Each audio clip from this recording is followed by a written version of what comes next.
How much do you know about language? Centuries ago, Shakespeare mastered the English language so well that he received the title of the Bard.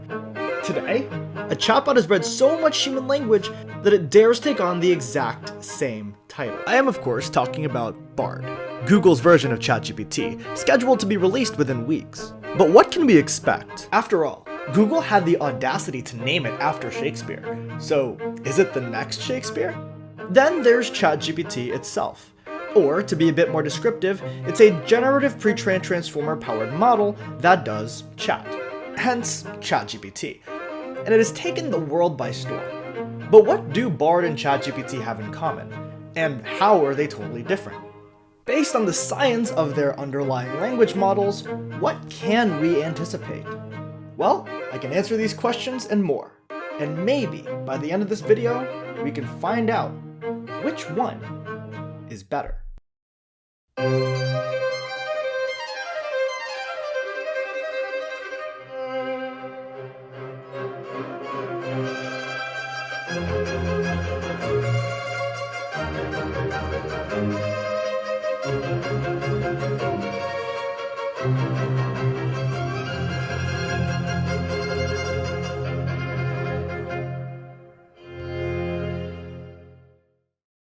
You see, the real difference between any two artificially intelligent chatbots is in their brains, also known as their underlying language models. Long story short, ChatGPT is trained on a model called GPT-3.5. Meanwhile, Bard is trained on a model called LaMDA. Here's the difference. GPT-3.5 is trained on loads of text. That text includes the entire works of Shakespeare, all of Wikipedia, and even websites like Reddit and GitHub. This dataset is called the pile, and the pile includes loads of books and maybe even this entire bookshelf. The pile also contains loads of YouTube transcriptions. So technically, ChatGPT even read your favorite song lyrics in order to learn and understand English. Song lyrics such as, "May I have your attention, please? Born through a party in the county jail.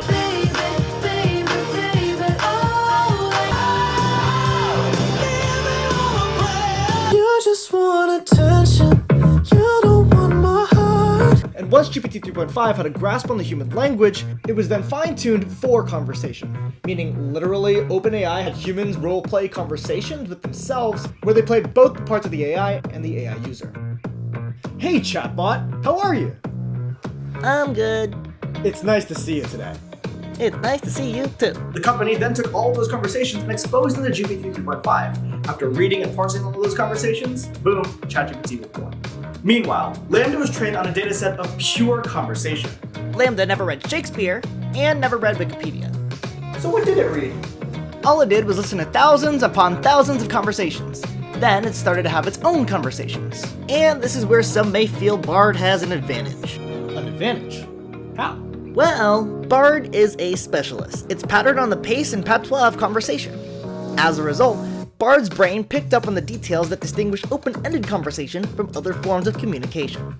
That's interesting. Yep. For example, a news article or Wikipedia page may focus on a single topic the whole time over a period of a couple thousand words. Oh, so you're saying that a conversation of the same word count might have slang or grammatical errors. Exactly. You might not find those idiosyncrasies in written edited text. Not to mention, the conversation's topic may switch from, "Hey, what's up?" to "Oh my goodness, no way," to "Oh, I love that song," to "Wait one sec, my friend's calling." I see. So, Mr. Sockbot, let me get this straight. ChatGPT's brain, GPT 3.5, first learned language by reading a bunch of written work before it learned conversation. Meanwhile, Bard's brain LaMDA learned language through conversation alone, no books. You nailed it. But what about the techie side? Outside of what these models read, what can we say about the way that they were built?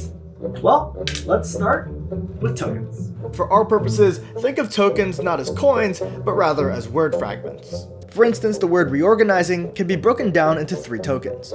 Re, a prefix meaning again. Organiz, the root of the word organize. And ing, which is a suffix that denotes a gerund or a present participle. Check out this image for more examples. Note that, depending on the model and the training data, the true tokenizations of these words may not break down in this exact way.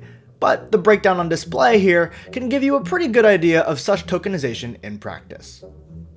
If you want to get into the nuances of LaMDA's tokenization, check out this GitHub repository. The technique here is called sentence piece tokenization, and it's what LaMDA, and by extent Bard, actually uses to train and gain linguistic understanding. OpenAI has historically broken down, or rather tokenized, its words in a different way. Historically, for GPT-2 and early instances of GPT-3, they've used byte pair encoding tokenization. However, there is reason to believe that they may have modified the original technique over the past few years.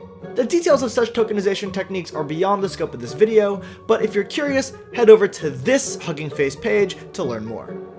But now, let's talk about how many tokens were used to train our chatbot friends.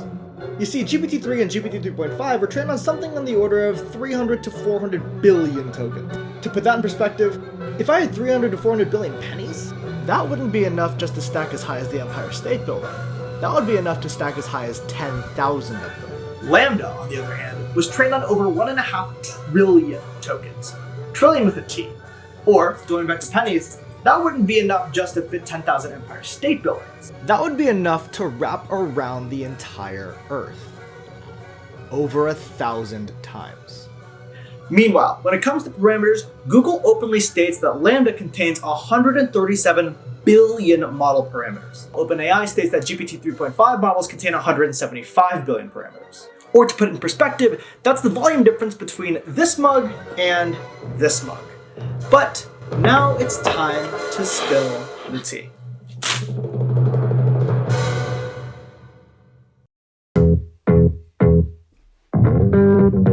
See, when it comes to factual correctness, chatbots, like many human authors, receive a little bit of heat from the public. Although Google proudly proclaims that they fleshed out the factual correctness of Bard and LaMDA, there still remains a little bit of controversy. And while many headlines have a tendency to lean towards being over the top and eye-grabbing, the fact remains that Bard has made some mistakes. That being said, many headlines, often from the same reputable publications, also remain equally catchy and stand in favor of Bard as a product as well.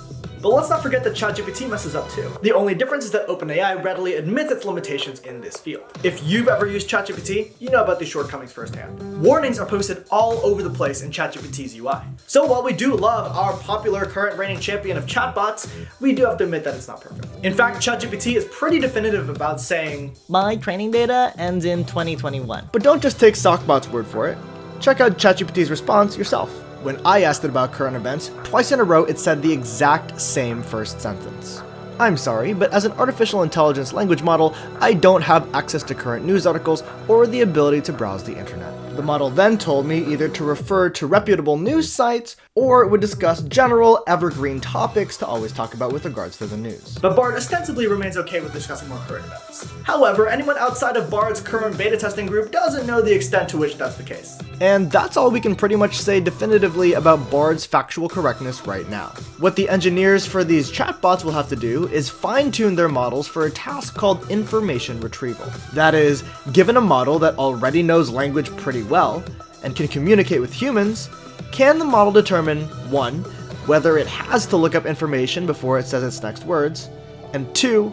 What the correct information to retrieve is. This task of information retrieval deserves its own video, but for now, just know that a major part of a chatbot's functionality, as well as the functionality of virtual assistants like Siri and Alexa, relies on the quality of its performance on this task. Nevertheless, in the case of Bard, anyone who's not a beta tester will just have to wait and see just how good it is at retrieving correct information. And in all honesty, we're hoping it's really good. After all, in a completely optimized scenario, the perfect chatbot will be able to get you any information you like on any topic you want, whenever you want. Who knows? You can even ask it for life advice, and maybe it'll give you the answers to tough questions.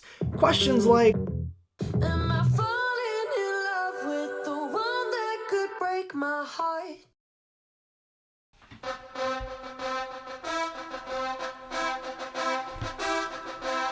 and so let's recap everything we've just discussed. In terms of learning, ChatGPT read books and listened to conversations, while Bard specialized in conversations alone. Nevertheless, Bard's brain LaMDA processed more tokens than its GPT counterpart by several orders of magnitude. The parameter counts are both within the 100 billions, with a slight edge going towards ChatGPT, however.